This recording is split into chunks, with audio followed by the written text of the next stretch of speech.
다 함께 기도하심으로 2월 9일 월요일 매일 예배 시작하겠습니다. 기도합니다.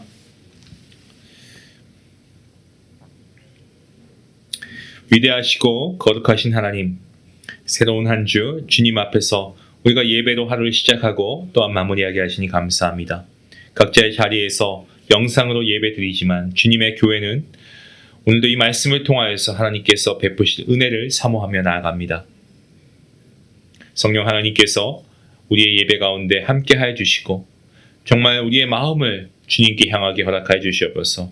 오늘 주신 말씀으로 우리의 길을 밝혀주시고 주님의 뜻을 분별하게 하여 주시옵소서.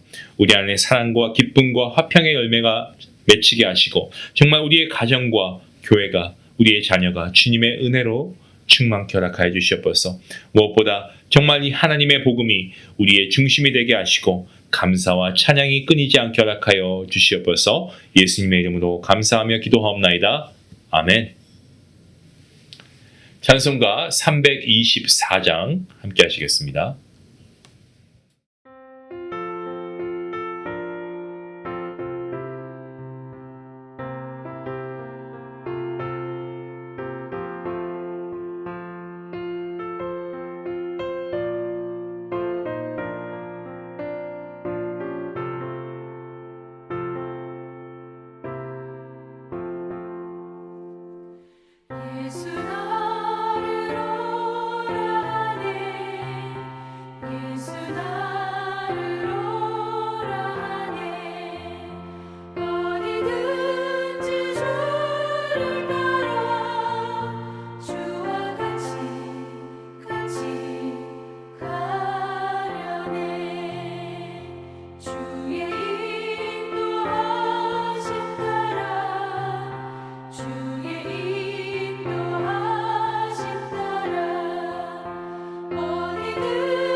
오늘 함께 나눌 말씀은 마태복음 12장 1절부터 21절까지의 말씀입니다.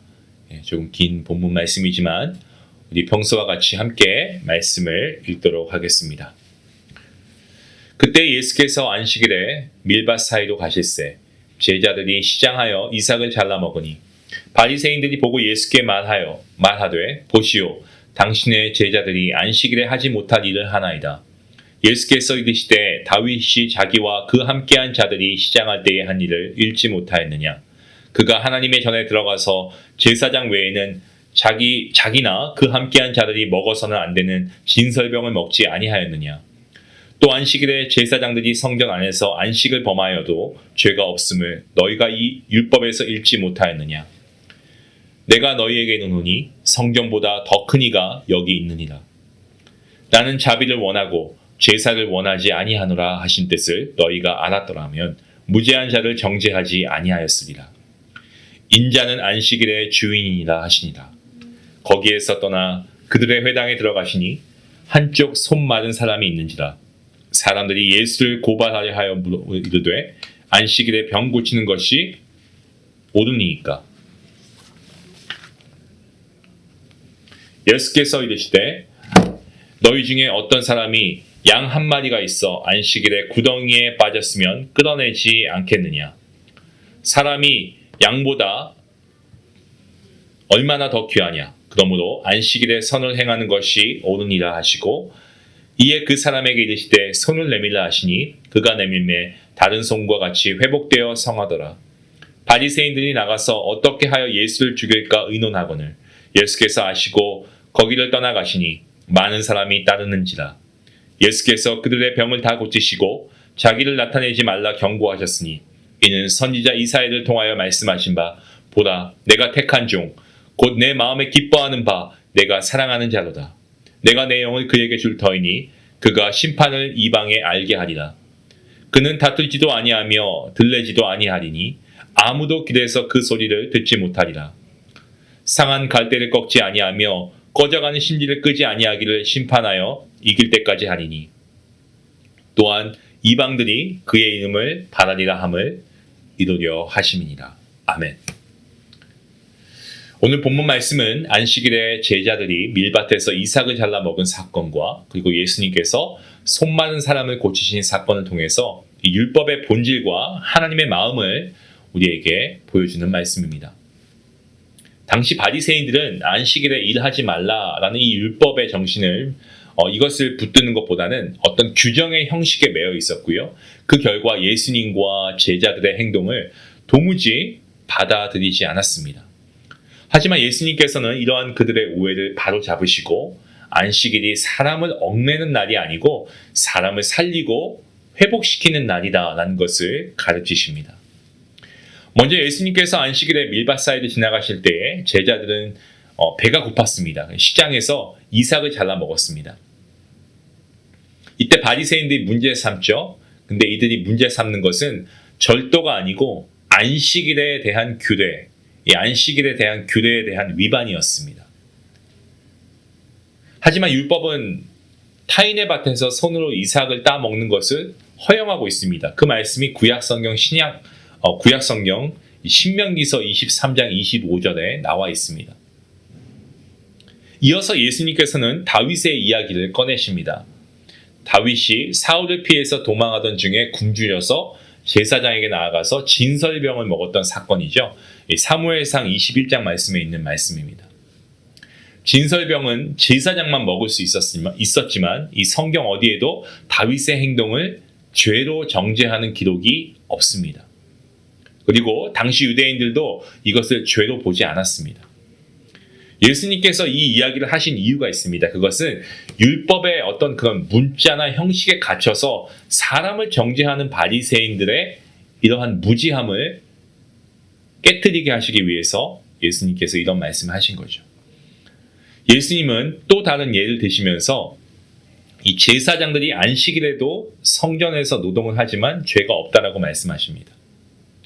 제사장들은 안식일마다 진설병을 교체하고 제사를 드려야 했습니다. 하지만 이런 행위가 죄가 아니었습니다. 하나님께서 그것을 죄로 여기지 않았습니다. 그 행위에 대해서 죄라고 말씀하시지 않았습니다. 그것은 율법이 본래 하나님을 섬기고 생명을 살리는 그 목적이 율법이 있는 그 목적이기 때문에 그렇습니다. 자, 그리고 나서 예수님께서는 결정적인 선언을 하고 계십니다. 무슨 선언입니까? 성전보다 더 큰 이가 여기 있다라고 말씀하고 계시죠. 성전은 죄인이 하나님께 나아가서 속죄의 은혜를 입는 곳이고 하나님의 임재가 머무는 자리가 성전입니다. 그런데 예수님께서는 죄사함의 권능을 가지신 하나님의 아들이시기 때문에 성전보다 더 크신 분이십니다. 때문에 성전에서의 행위가 죄가 아니듯 성전보다 더 큰 이이신 예수님 안에 있는 이러한 제자들의 행위를 죄로 보아서는 안 된다라고 말씀하시고 계십니다. 예수님께서는 호세아의 말씀을 인용하십니다. 그렇게 하셔서 이 바리새인들의 근본 문제를 정확하게 찌르십니다. 나는 자비를 원하고 제사를 원하지 아니하노라. 자비는 가난하고 연약한 사람을 향한 하나님의 긍휼하심입니다. 이 자비가 없는 제사는 하나님께 의미가 없습니다. 하나님 사랑은 사람 사랑과 분리가 될 수밖에 없습니다. 하나님 사랑은 변함이 없고요. 그리고 하나님 사랑은 온전합니다. 사람의 사랑은 변질되고요. 그리고 완전하지 않습니다. 예수님께서는 인자는 안식일의 주인이다라고 선포하시면서 안식일 규례 그 위에 계신 하나님의 권위를 나타내시고 계십니다. 동시에 안식일, 이 안식일의 참뜻을 분명하게 다시금 가르치고 계십니다. 사람을 속박하기 위해서 세워진 날이 안식일이 아니고 사람에게 쉼과 회복을 주시려고 하는 하나님의 선하신 그 뜻이 이 안식일에 있다라는 것입니다. 9절 이하에서 예수님께서는 회당에서 손맞은 사람을 고치십니다. 바리새인들은 예수님을 고발하려고 하고요. 안식일에 병 고치는 것이 이게 옳습니까? 라고 시험합니다. 그때 예수님께서 무엇을 말씀하시죠? 양 한 마리가 안식일에 구덩이에 빠지면 끌어내지 않겠냐라고 반문하십니다. 하물며 사람이 양보다 얼마나 더 귀한 존재인가를 주님께서 말씀하고 계시죠. 이 말씀에 대한 결론은 분명합니다. 때문에 안식일에 선을 행하는 것이 옳다라는 거죠. 그리고 예수님께서는 그 사람의 손을 회복시키시지 않습니까? 이 장면은 하나님의 뜻을 문자 규정으로만 해석할 때 오히려 하나님의 마음을 잃어버릴 수 있다는 것을 경고하는 말씀입니다. 여러분, 성경 말씀, 단지 우리가 그 말씀을 온전히 지킬 수도 없지만 그 말씀을 지키기 위한 어떤 그러한 규칙이 가득한 책이 아니고 하나님이 어떤 분이신지, 하나님이 무엇을 기뻐하시는지 나타내는 말씀, 그 말씀이 들어있는 것이 바로 성경입니다. 자, 바리새인들은요, 예수님의 가르침을 받았음에도 불구하고 그것을 거부합니다. 그리고 예수님을 죽일 방도를 의논합니다. 말씀을 지킨다고 자부하던 사람들 아니었습니까? 이러한 바리새인들이 오히려 말씀의 본질에서 더 멀어져서 자기의 확신과 틀에 갇혀서 하나님을 대적하는 자리에 서게 된 것입니다. 여러분, 우리 역시도 성경을 우리가 자의적으로 해석하고 자신의 기준으로 타인을 정죄하면 자신과 공동체를 함께 공경에 빠뜨릴 수 있다는 것을 우리는 기억해야 됩니다. 예수님께서는 이들의 악한 의도를 아시고 그 자리를 떠나십니다.